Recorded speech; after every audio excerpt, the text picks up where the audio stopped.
அன்புக்குரியவர்களே, துன்பங்களில் இரண்டு வகைகள் உண்டு.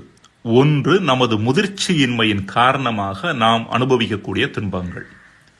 இன்னொன்று நமது முழுமைத்தன்மையின் பொருட்டு, அதாவது அன்பின் பொருட்டு நாம் அனுபவிக்கக்கூடிய துன்பங்கள்.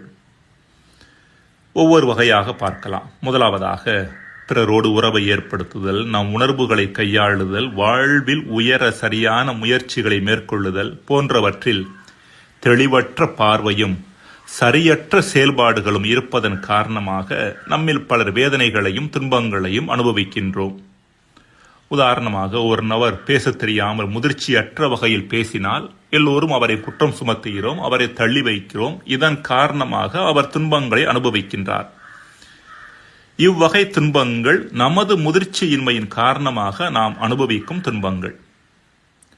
வெளிப்படையாக பார்க்கின்ற பொழுது நாம் பல வேளைகளில் பிறரது முதிர்ச்சியின்மையின் காரணமாக துன்புறுவது போல தோன்றினாலும் உண்மை நிலவரம் என்னவெனில், நமது முதிர்ச்சியின்மையே நமது துன்பங்களுக்கான முதல் காரணமாகவும் முக்கிய காரணமாகவும் இருக்கிறது. பிறரது முதிர்ச்சியின்மையின் காரணமாக நம்மில் ஏற்படும் கோபம், வெறுப்பு, பயம், பழிவாங்குதல் போன்ற உணர்ச்சிகளை கையாள்வதற்கான முதிர்ச்சியை நாம் பெற்றுக்கொள்ளாததே நாம் வேதனை அடைவதற்கான முக்கியமான காரணமாக இருக்கிறது. உணர்வு முதிர்ச்சியை நாம் பெற்றுவிட்டால் பிறரது முதிர்ச்சியின்மை நம்மை அதிகம் பாதிக்கப் போவதில்லை. எனவே நமது முதிர்ச்சியை அதிகமாக்கி நமது முதிர்ச்சியின்மையின் காரணமாக வரும் துன்பங்களையும் வேதனைகளையும் குறைப்பதற்கான முயற்சி நம்மிடம் இருப்பது அவசியமானது. ஆனால் இன்றைய நாளில் நாம் சிந்திப்பது இரண்டாவது வகையான துன்பம் குறித்து, அன்பின் பொருட்டு வரும் துன்பங்கள் குறித்து. கடவுள் மட்டிலும் சக மனிதர்கள் மட்டிலும் நாம் அன்பு கொண்டு வாழுகிற பொழுது அதன் காரணமாக பிரச்சனைகளும் துன்பங்களும் வருகின்றனவே, அது குறித்து இன்றைய நாளில் சிந்திக்க நாம் அழைக்கப்படுகிறோம். எங்கு அன்பு இருக்கிறதோ அங்கு தியாகம் இருக்கும். எங்கு அன்பு இருக்கிறதோ அங்கு சுய இழப்பு இருக்கும். எங்கு அன்பு இருக்கிறதோ அங்கு தன்னையே வெறுமையாக்குகிற தன்மை தாராளமாகவே இருக்கும். எங்கு அன்பு இருக்கிறதோ அங்கு தனக்கு பிடித்தவற்றையெல்லாம் விட்டுக் கொடுக்கும் மனநிலை தானாகவே வந்துவிடுகிறது. இத்தகைய தியாகம், இழப்பு, சுய வெறுமையாக்கல், விட்டுக் கொடுத்தல் முதலியவை நம் வாழ்விற்குள் ஒரு வகையான துன்ப உணர்வை கொண்டு வருகின்றன என்பதில் மாற்று கருத்துக்கு இடமில்லை.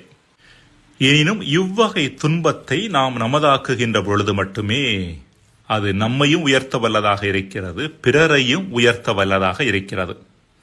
இத்தகைய துன்பங்களே உலகத்தை மீட்கக்கூடியனவாக இருக்கின்றன என்கிற செய்தியை உறக்கச் சொல்லக்கூடிய வாரமே இந்த புனித வாரம்.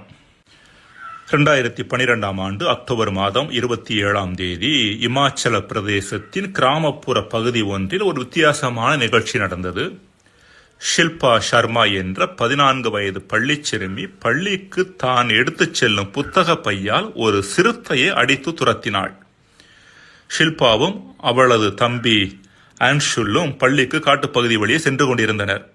அப்பொழுது ஒரு சிறுத்தை அந்த பையனை தாக்க வந்தது. இதை பார்த்த அந்த சிறுமி ஆக்ரோஷத்தோடு தனது கையில் இருந்த புத்தக பையால் சிறுத்தையை விரட்டினாள்.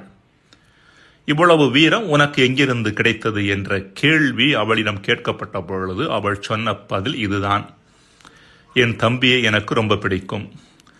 அவனை சிறுத்தை தாக்க வந்த பொழுது அவனை காப்பாற்றுவது எப்படி என்று மட்டுமே யோசித்தேன். எனக்கு சிறுத்தையால் என்ன நேரிடும் என்று யோசிக்கவில்லை. அவனை காப்பாற்றுவதற்காக நான் எத்தகைய ஆபத்தையும் எதிர்கொள்ள தயாராக இருந்தேன் என்று பதில் சொன்னாளாம். இதுதான் அன்பின் பொருட்டு துன்புறுவதற்கு தயாராக இருத்தல் என்பது. 2013 ஆண்டு மத்திய அரசு வீரத்திற்கான விருதை இச்சிறுமிக்கு வழங்கி கௌரவித்தது. அன்பிற்குரியவர்களே, அன்பு என்பது ஒரு வித்தியாசமான முரண். Love is a strange paradox.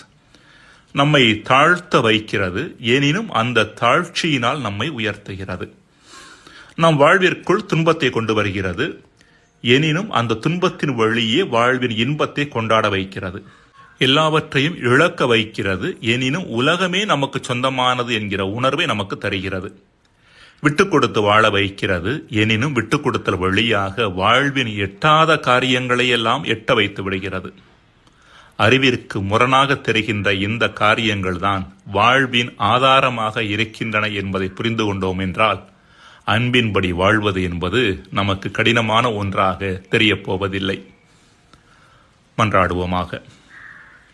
இறைவா, அன்பின் உச்சம் எம்மை துன்பத்தின் உச்சத்திற்கு இட்டுச் சென்றாலும் அதுவே வாழ்வின் உச்சம் என்பதை யாம் உணர்ந்து கொள்ள எங்களுக்கு வரம் தாரும். ஆமேன்.